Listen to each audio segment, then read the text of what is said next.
folks. So happy to have you here today. Welcome to Typology, the show on which we explore the mystery of the human personality and the great human adventure, all through the lens of the Enneagram.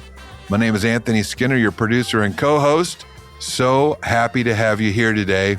Listen, a few months ago, we had the opportunity to reconnect with a dear friend of the show, someone who's lived her life in full view of the world with a lot of grit, humor, and a whole lot of heart. We're talking about Jen Hatmaker, New York Times bestselling author, host of the widely beloved For the Love podcast. She's joining us to talk about her recent memoir, Awake, and explore what it means to wake up and discover what really matters in the second half of life. Jen brings the love and the heat today. We're glad you're here. That's it for me, Anthony Skinner. And now, without any further ado, here is the man of the hour, Ian Cron.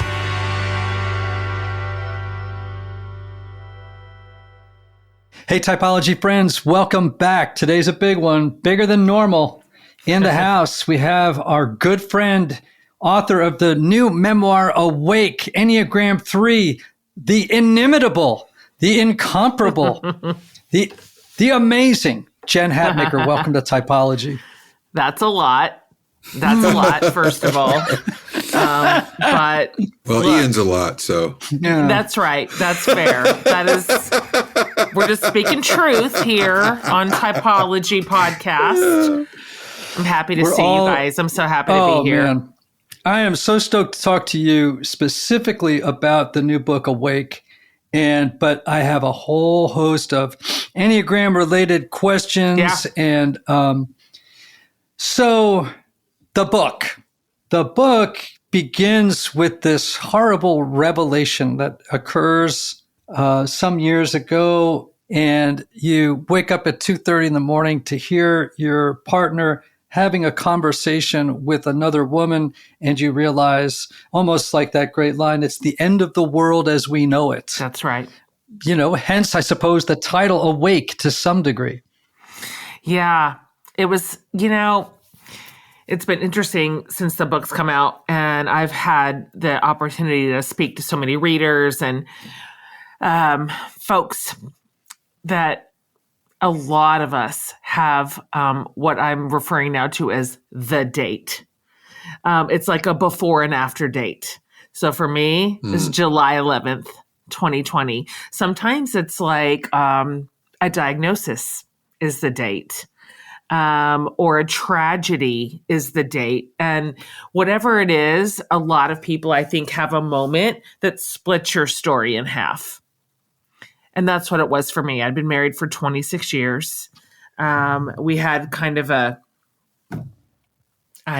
public family, if you will, whatever that means, and had been in ministry, most of our adult life. And so it was, I think I wrote in Awake, that was the end of my life as I knew it. Yes. Yes. Well, you've had an eventful life, right? And, you also were kind of an evangelical sweetheart at one time, held up in the public sphere as a paragon of woman, Christian womanhood. And you kind of threw a hand grenade into that closet too. I mean, you've had some moments. It's hard to know which date is the one that separates. You've had a number of dates, could say, that have created chapters and epochs in your life. You're right. In fact, I'm recalling something you said to me at one point. Either I was on your show or you were on mine. I can't remember. We've done this together so many times. But you said something like, a lot of your behavior defies your label as an Enneagram 3. Yes. Because apparently I am willing to throw the thing in the fire when I feel convicted to do so. And so, I've had a couple of big ruptures in the last decade. The first being sort of the career rupture, which again was not the end of my life. It was just the end of my life as I knew it. So I had to rebuild that in a different way and in a different place. And then 2020 was the end of my marriage, and I have rebuilt yet again a new version of my life here at age 51 that I certainly didn't expect to do. Yeah. The first episode where you sort of, quote unquote, fell from the grace of the evangelical gods had to do with your championing, supporting the LGBT community in a way that sort of upended a lot of your followers, and you were canceled essentially. Yes. And then, of course, this experience. We had a long conversation at one time about, are you an 8? Because of this ability to kind of step into the fire. What was it that made you think eventually, like, no, I'm really a 3, not an 8? What was the thing that really led you to believe that? You were the first person who told me on my show, I read you as an 8. I don't see you as a 3. And I'm like, am I? I was still at that point in our friendship too. I was newer to the Enneagram and hadn't spent as much time immersed in it, in discussion around it, paying attention to it, learning from it. So it's true that I have a challenger's spirit sometimes. And I've seen, apparently when I do, I really do. Like, I don't have it in small ways. I have it in explosive, like, career-ending ways. So when that energy shows up, it shows up big. But I learned, I feel like, the most about myself when I deeply study and sit quietly with the shadow sides. That's where I find myself. The clearest picture of my motivations, and when I recognize myself in the disintegration of the 3 a lot. Mm-hmm. And I know this is hard to believe if you've paid any attention to me in the last 15 years, but I'm actually not very confrontational. Mm-hmm. And I have a very historical aversion to conflict in a way that is absolutely disruptive. I mean, as you can well imagine, someone who is unwilling to enter a necessary conflict and find resolution for it or understanding around it, that's how to adult. And instead, my preference is to retreat into my corner, close my eyes, and put my fingers in my ears and hope maybe it will resolve itself without my intervention. And so that's obviously not very 8-ish of me. And so those 2 clues led me to believe that I had correctly typed myself. Great. Wow. I'm all in favor of correctly typing yourself. And actually, you're the only one who can really know. And I bet I didn't say to you, I'll go back and listen, but I bet you I did not say, I think you're an 8. I bet you what I said was, if I were you, I would do some reading on 8s. Because you have a lot of 8 qualities. I'm absolutely mischaracterizing you. That's 100% yeah, sure. Got to make sure. I'm putting words in your mouth. Hey, and I got to look good because I have a strong 3 wing. So don't I know it? Those were the early days when you did that, Ian. No, I never. You know what? I learned actually from my first teacher, never, ever to do that. And so we had a guy on recently, and he said he was a 2, and Anthony and I were like, I'm like, didn't feel right. Guy's a 4. Oh. No, it was so far off of not right. It was ridiculous. And even then I was like, I think it'd be really worth your time to study up on. It's true. Very true. May I gently suggest? Sure. If you have an extra hour, I'm going to suggest chapter 7. Yeah, exactly. All right. So the title of the book is really interesting to me because often we have a lot of 3, 7s, and 8s who come on the show. Why? Because they're assertive types. Yeah. They're not afraid to self-promote and market and do sales. And they write books and they want to get them out there. And, 1s, 5s, it's harder to get them on. It's harder to find ones. But what we laugh about a lot is how the titles of books that 3s have often are so 3-ish. It's insane. It'll be stuff like Kill It, or How to Have Your Best Life Ever, Rise Up, all that stuff. And you have picked a non-3 title. You have Awake is so fourish. It sure is, so isn't it? 1-to-1-7. It's very spiritual, but also a double entendre because of waking up in the night and hearing this phone call. So it's got a little bit of both going on that did not go past the 4. And so Awake, why this title? That is, this is why I always love having conversations with y'all, because you help me pay attention from a certain perspective to my own patterns and my own evolution. Here's what's so funny about this, Ian. The trade book that I wrote last, which was I wrote it in 2018. So it's been a minute. That was pre-divorce, pre-pandemic. That was still kind of when Jen was very in her Jen energy. My last book title was called Fierce, Free, and Full of Fire. It's the most 3 title that's maybe ever been written. Of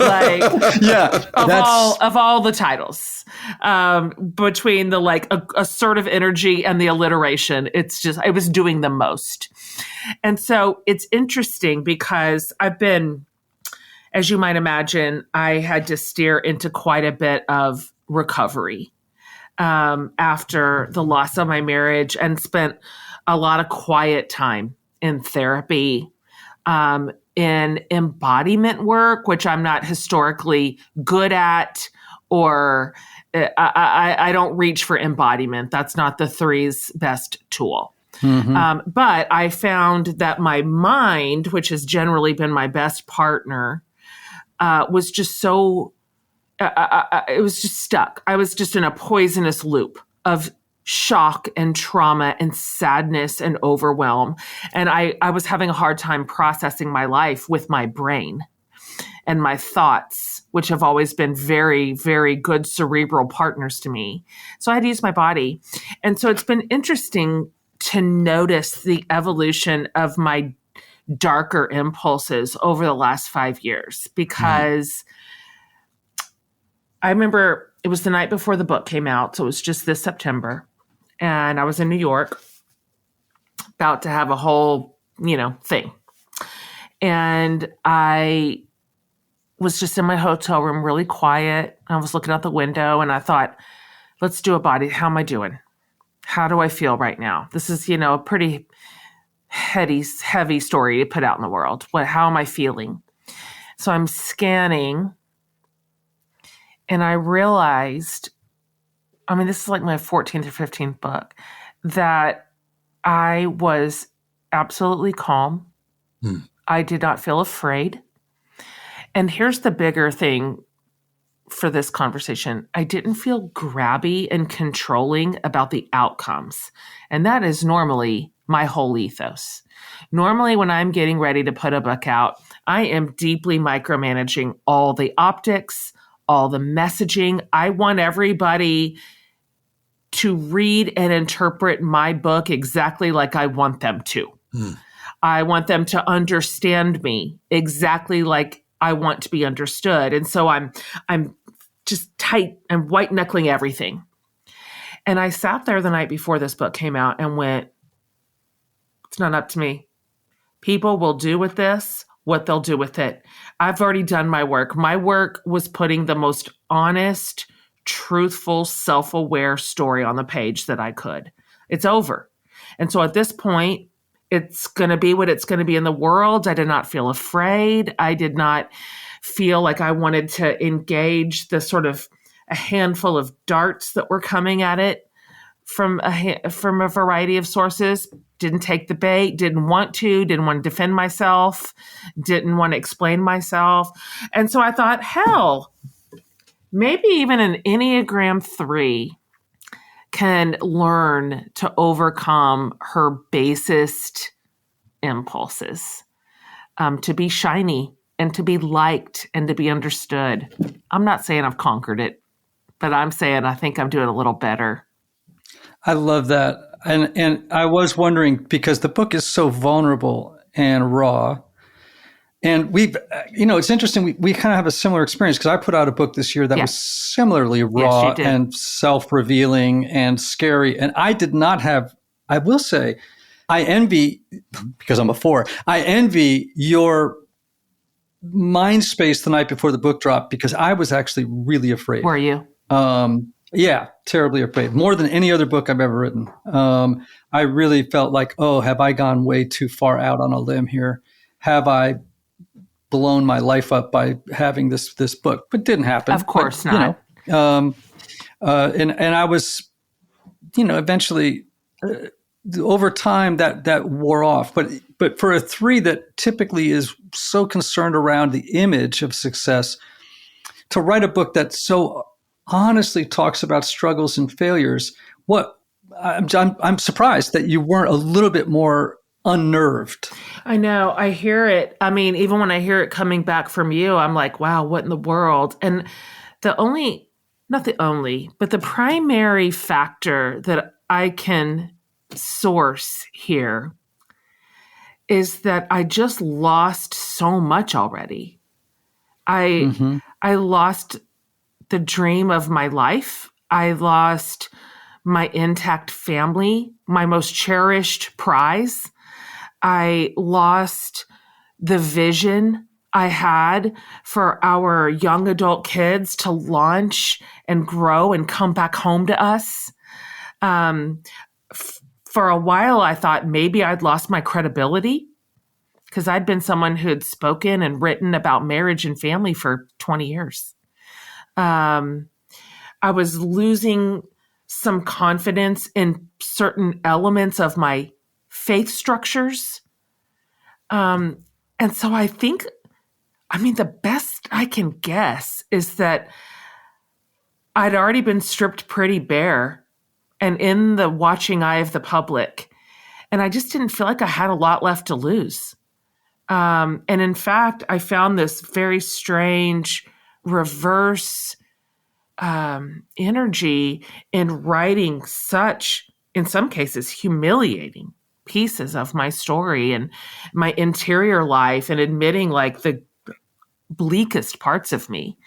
It was actually a relief. And you can imagine, as somebody who has spent the majority of my adult life propping that up, those I've always considered to be my kryptonite. Just saying them out loud was so relieving. And I thought, well, what can they do? What can they do to me? I've already said it myself.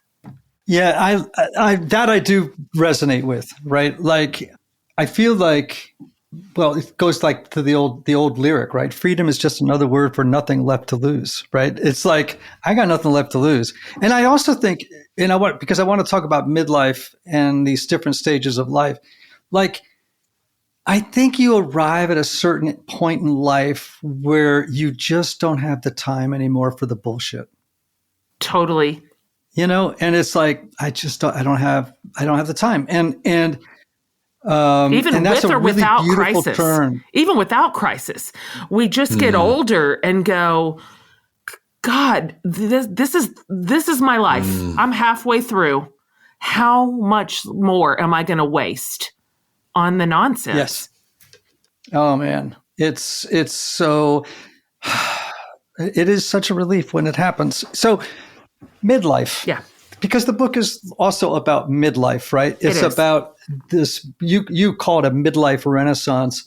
I've spent a lot of time recently thinking about time. First of all, Enneagram 4s are known for being acutely aware of the passage of time. Yes. And I just turned 65. Yeah. And I've been reading for many years, actually, probably for the last 15 years, James Hollis, Carl Jung.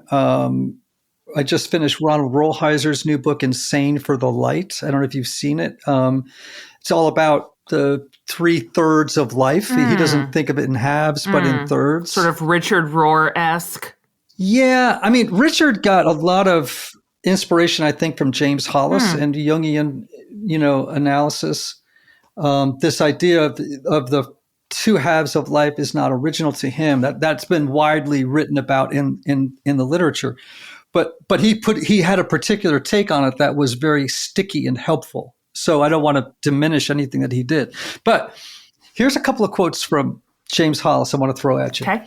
This one I like. He says, each of us is obliged sooner or later to ask, particularly in midlife, what wants to enter the world through me? What wants to enter the world through me?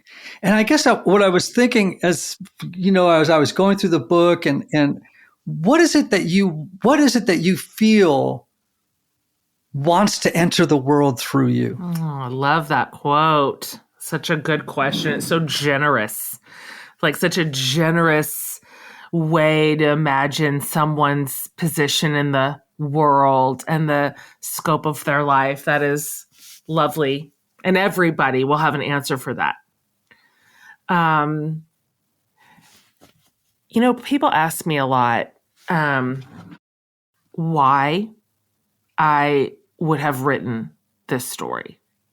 Like, why? Why would I want to put my worst moments on the page, like the worst year of my life, the abandonment and betrayal? Why?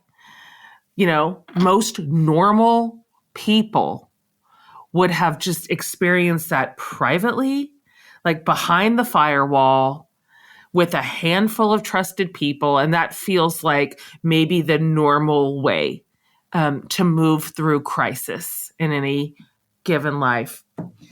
And the best I can tell you, because it's a good question, to be honest, is I feel like I've been handed the capacity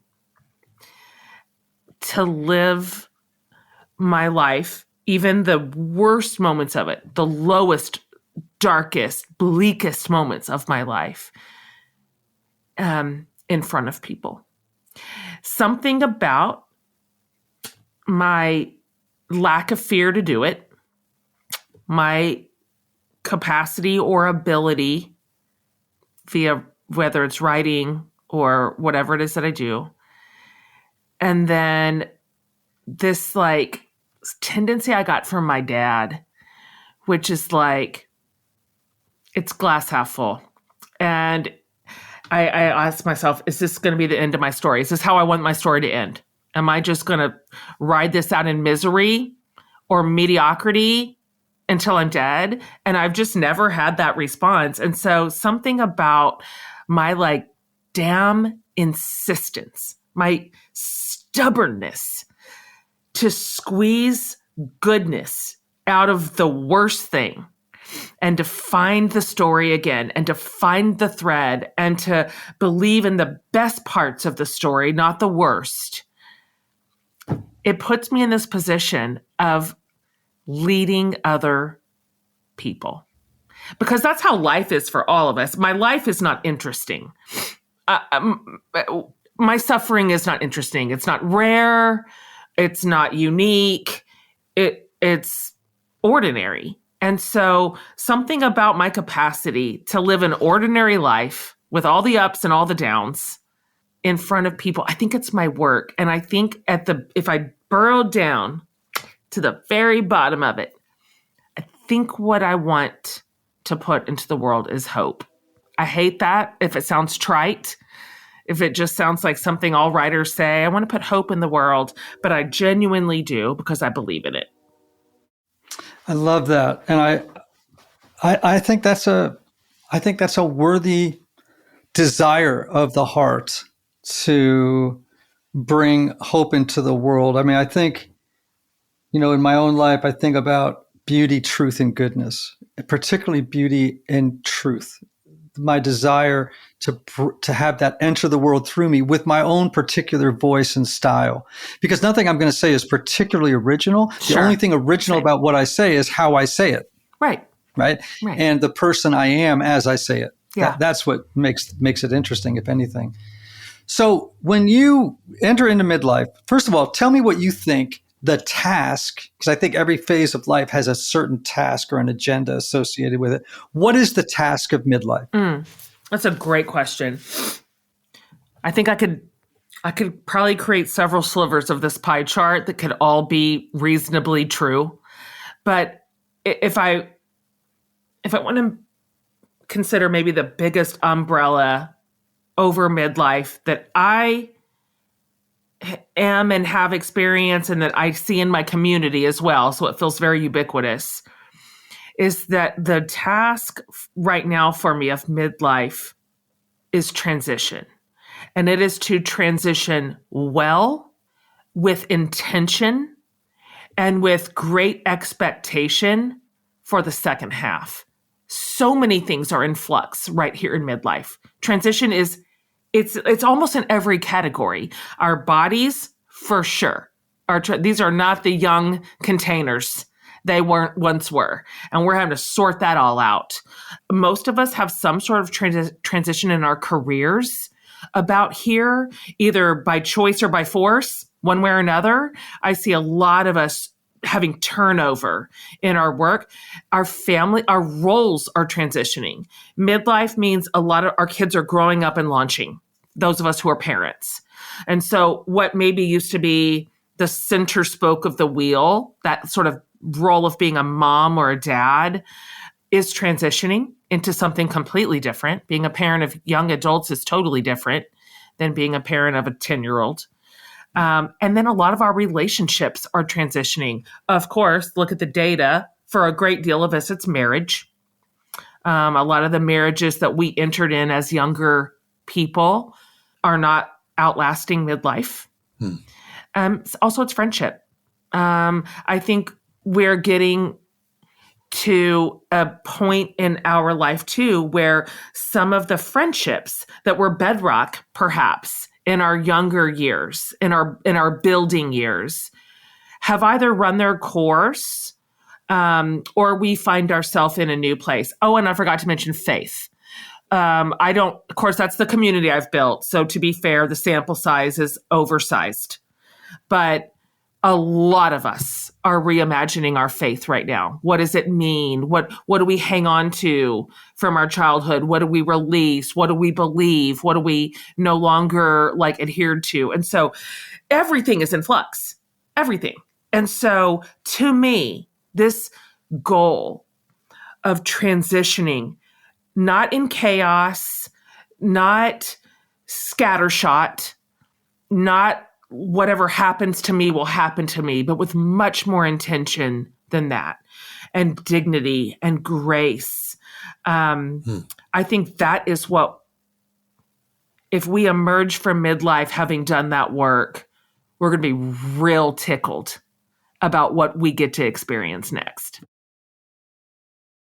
If you're a therapist listening, you know this work asks a lot of you.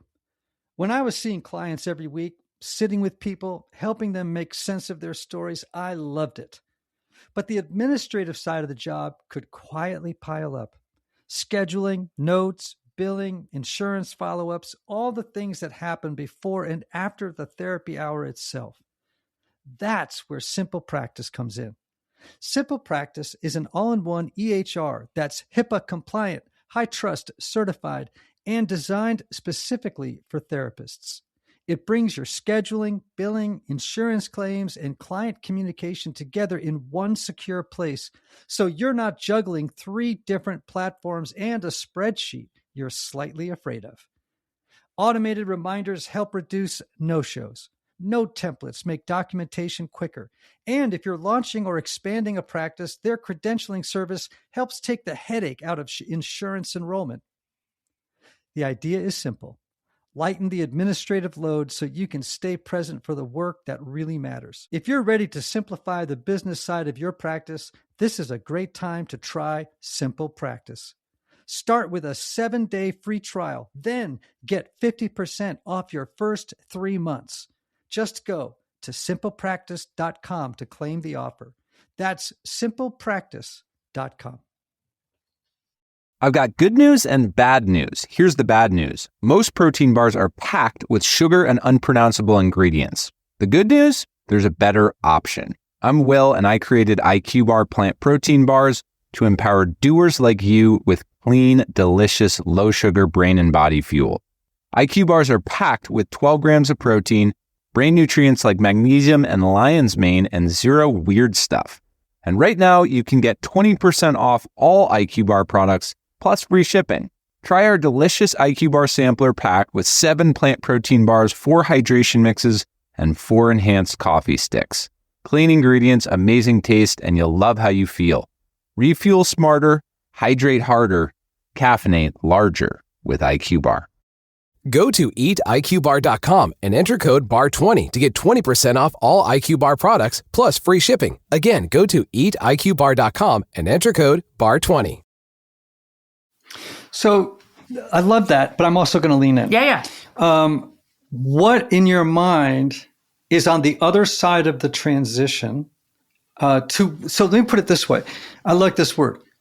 To what is the soul summoning you in midlife? So typically we think about the first half of life is spent serving a false self. This is not original to me, but the first half of life is spent serving a false self. And the second half is for discovering a true self. And if the first half of life is about achievement and about acquiring degrees, family, it's about firsts, my first license, my first date, my first kiss, my first marriage, my first this, my first that. It's about getting experiences and building up an ego, a sense of self. Yeah. And then the second half seems to be about dismantling it. Oh, life. So what for you is coming up as I say that? Like what is the summons of the soul for you in you're waking up, right? Yeah. Here we are in midlife. Life is, you're now at the fulcrum moment where, pretty soon you're going to have fewer years ahead of you than you have behind you. If that actually at 51, that is statistically already true. Yeah. So, like what is your soul calling you to right now? I'm so relate so much to that building description. Our 20s and our 30s, even early 40s, just building. And to some degree, you're so right. I always think it's the Enneagram Three's indictment, but to some degree, all of us do that predicated on sort of an aspirational ending. It's not that we're all managing the optics, but kind of.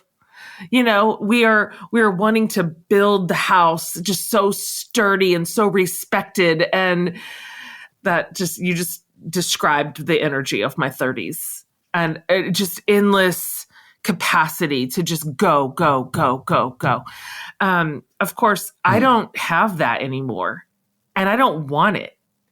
And it's hard to know which came first here. Like, do I just get the luxury of saying that because I spent 20 years building. And so now I get to sort of sit in the life that I built with a more gentle spirit and a more gentle heart. I don't know. Had I discovered maybe a lighter way to live on the earth earlier, where would I be now? I don't know. It's a guess. But I do notice here, as I have 5 kids and they're 19 to 27.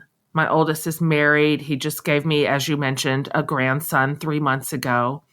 The next generation is rolling in and they're starting their building years. And I'm watching them do it with a real front row seat. My own kids.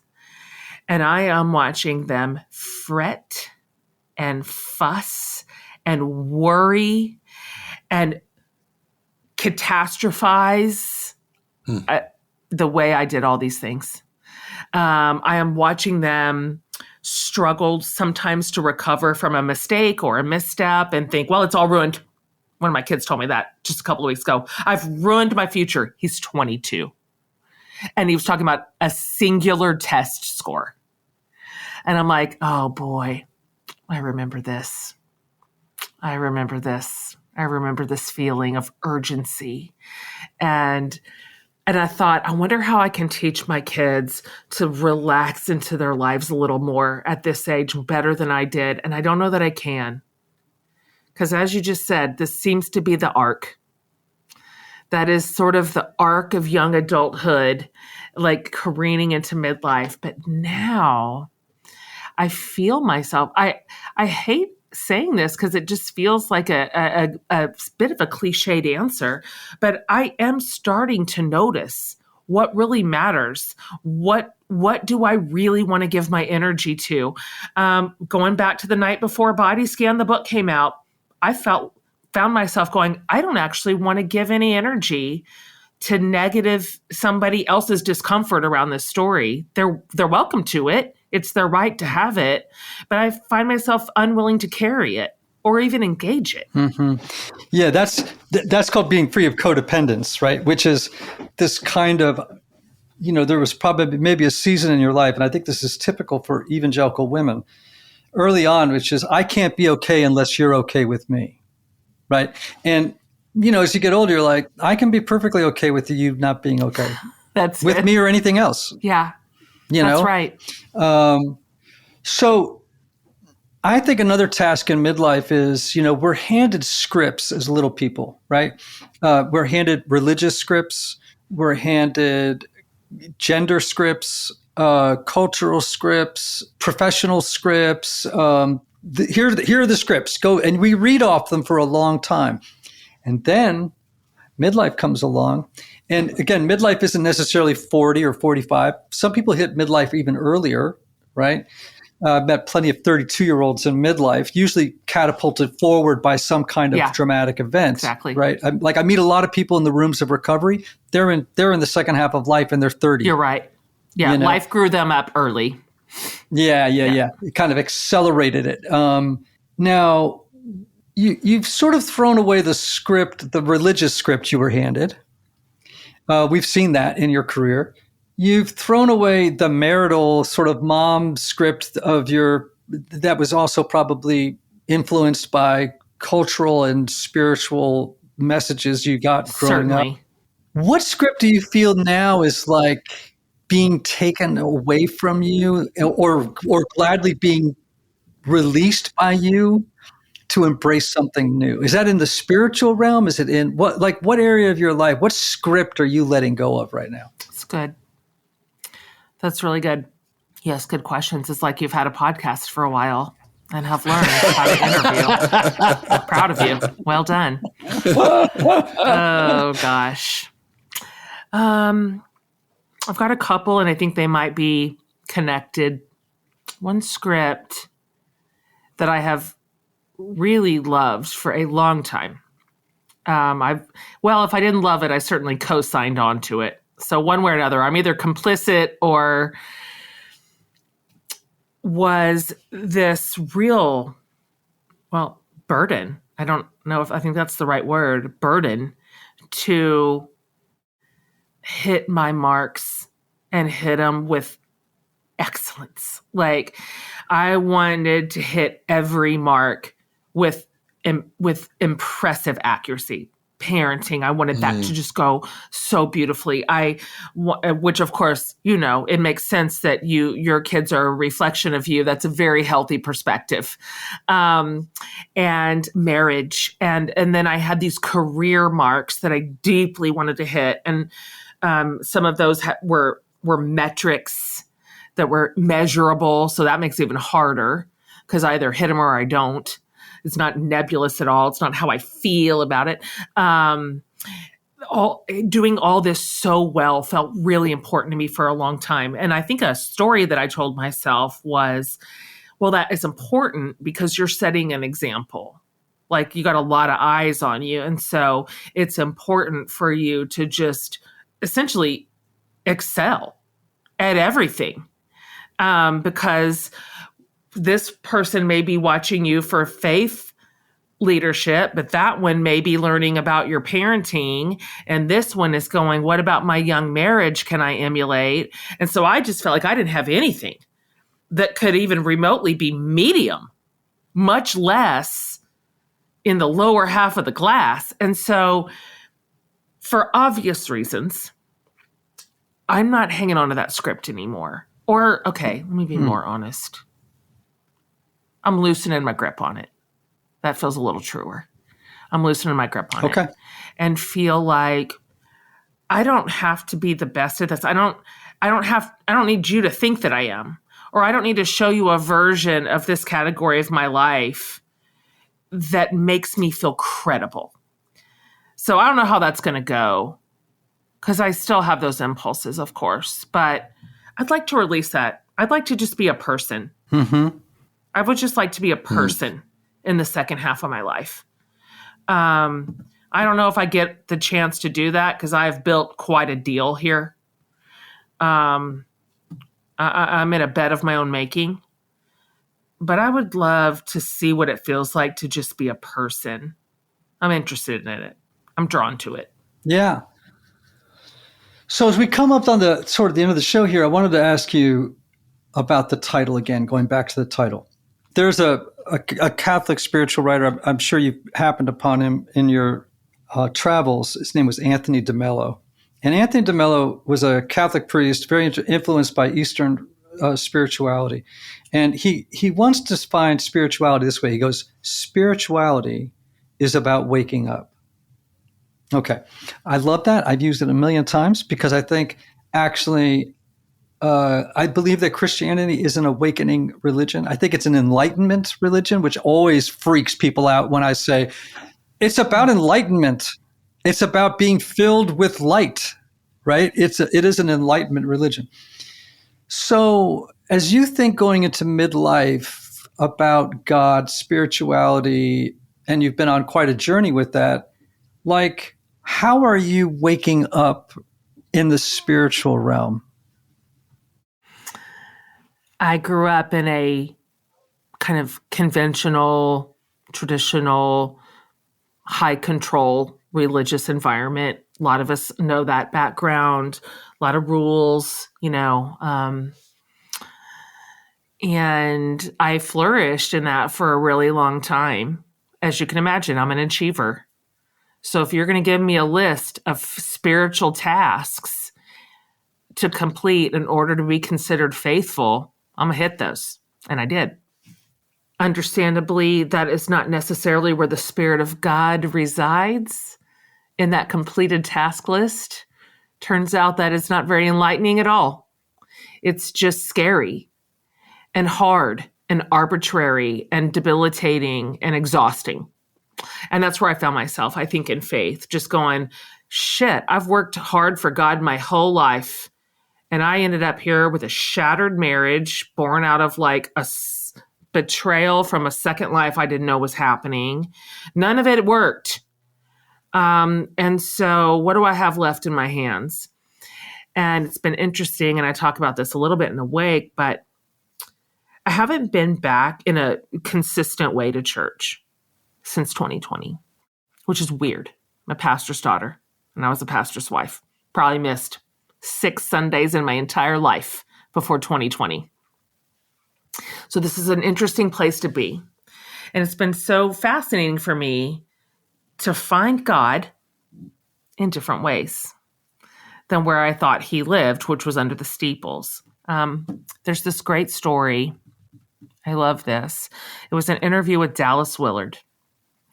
And, he's just got he had that gentle heart. And the interviewer said, Dr. Willard, if you could describe Jesus using only one word, what would you say?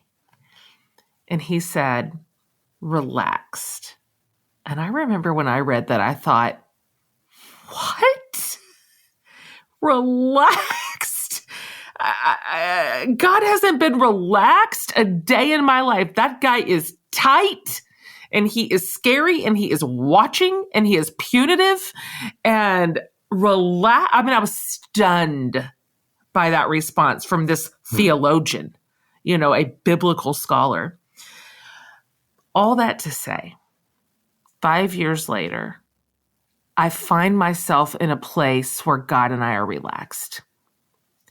And I feel this gentle love, presence, proximity, ease. And ease is not a word I have ever used to describe my faith, ever. Yep. So to find an ease in it, I'm shocked. I'm as shocked as you are. And so that's all I know for now. Ask me in 5 years. We'll see where we're at. Yeah. Wow. So Jen, one last question. When I wrote my memoir, Jesus, My Father, the CIA and Me, I did not become the most popular member of my family. And I took a little heat. My mom, God bless her, she died at 95 2 years ago, was really unhappy. Yeah. And siblings, one in particular, very unhappy. Yeah. What has that journey been like for you? It's a good question. It's interesting because divorce is not just the two people whose marriage is over. It's their kids. It's their parents. It's all their siblings and their cousins and their neighbors. It's their friend group. It's their church community. One sentence that I wrote in Awake was that divorce breaks a million hearts. And it does. And it affects a lot of people.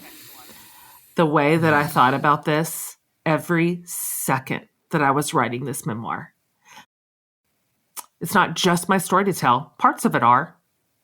And I think those are the parts that I focused on. And I tried to honor and respect everyone else in the story because their version's going to be their version. I don't think any two of us would tell it the exact same way. And I understand that. The story belongs to the storyteller.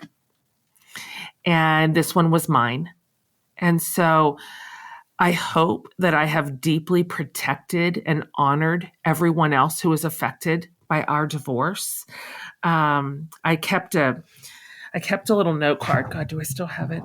Well, I kept a little note card and I tacked it up next to my laptop the whole time I was writing this book. And it just said, will I be proud of this in 5 years? And that was my lens.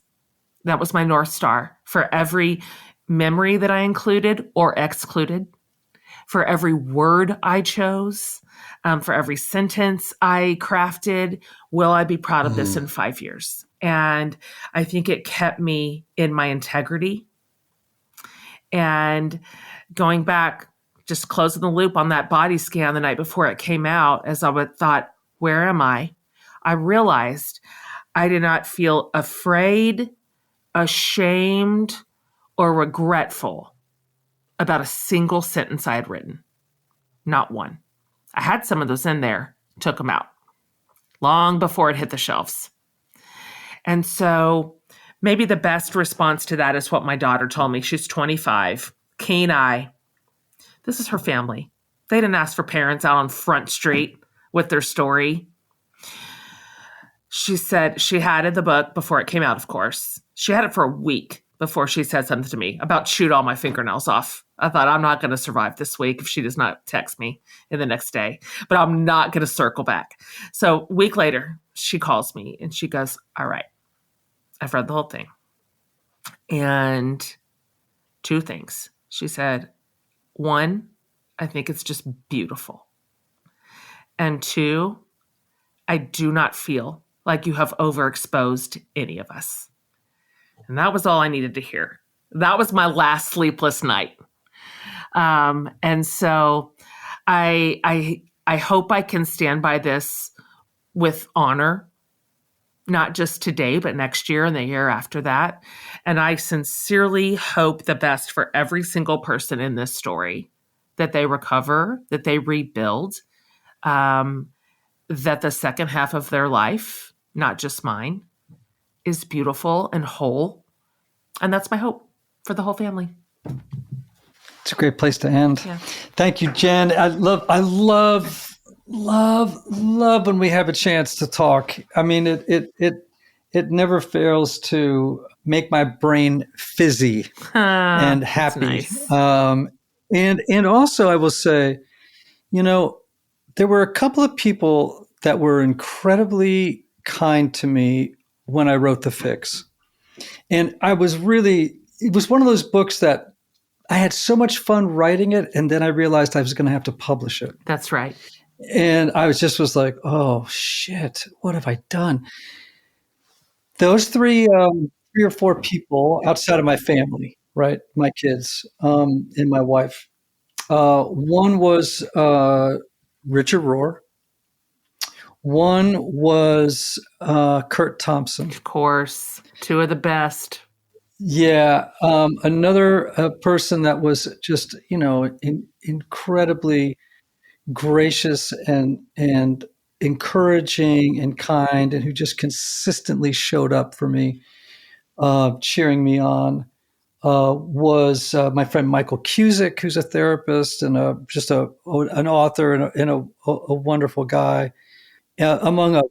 And you were really an important champion for that book, because honestly, I think there were some people, I'll just be honest, there were some people who were friends of mine, I put that in quotes, who I asked to endorse that book and they didn't. And I don't know why, and I could make up a narrative in my head. Okay, I don't know the real stories. Okay, I don't. They really, all the excuses could have been absolutely legitimate. The problem is that I was so damn vulnerable in the book that anything that smacked of rejection, and in a few instances, it was very disappointing. And part of me was like, you don't want your name on this, do you? It's a refining process. You learn to roll with the punches. I just want to thank you for how kind and supportive, and you championed and advocated for me in a way that was deeply meaningful and sustaining at a time when I needed sustaining. So I just want to name that and call you out for it. Thank you. What a nice thing to say. And let me be clear. Supporting you and your work, particularly the fix, which I read cover to cover, is the easiest decision I have ever made. I respect you so much. And it's not just that your work has meant so much to me over all these years, which it has, but you have. You've been my friend now for what feels like a decade. And so that level of vulnerability that you showed in the fix, that never pushes me away. That only draws me to you. That tells me that you are safe for me. That when my life falls apart, when something I love craters, I can talk to you about it, and I don't have to run away from you. I don't have to hide from you.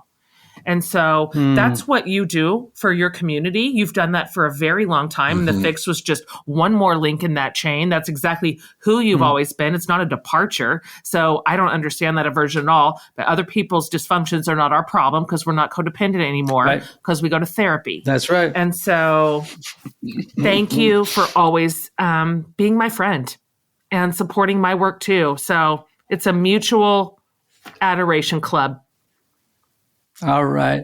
Well, everybody, I want you to, right now, before you do another thing, I want you to get online. I want you to go to the store. I want you to go get a copy of Jen Hatmaker's book, Awake, a memoir. It is brilliant. It is vulnerable. It is raw. It is not raw in that kind of, I call it like psychological porn, which I hate. Yeah. It's this genuine, thoughtful, and you didn't write it while you were still in the throes of the pain, which is so important.